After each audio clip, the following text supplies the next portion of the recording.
नमस्कार आपण मानक मो चैनल को स्वागत करुच्ची। आज आम कोशिला शाग तरकारी किपरि बनाती ताहा शिखिबा।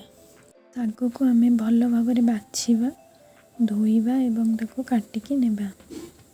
आलू सारू बैगण को मध्य आम छोट छोट पीस रे काटिकी नेबा एवं बड़ी को अल्प तेल रे भाजिकी रखिबा। सोरिष मसला रे शाग तरकारी तैयारी करा जाय थाए।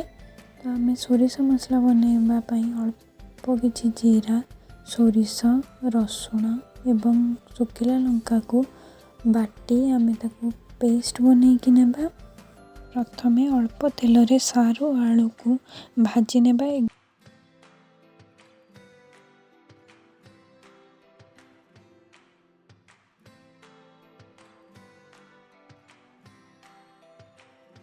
गुड़िक ठीक भाव में भाजीबा परे बाटिकी रखिथिबा सोरिष मसला को आम से पकाइबा एवं अल्प पानी दे आम ताको सिझिबा पई छाड़ी देबा।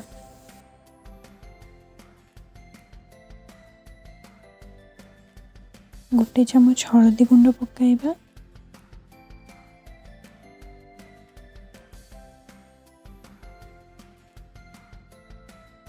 आलू सारू अल्प अल्प सिझी आसिले आम से बैगण गुड़ी को पकाई नेबा।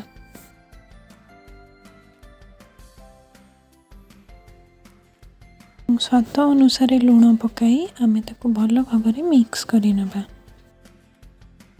परिबा गुड़ी को सिझिबा पई आम अल्प समय घोड़ाई नेबा। परिबा गुड़ी को सिझी जाइछि। एबे आम सेथिरे बड़ी गुड़ी को पकाइबा। मुझे बड़ी गुड़ी को छोट छोट पीस रे पकाइछि।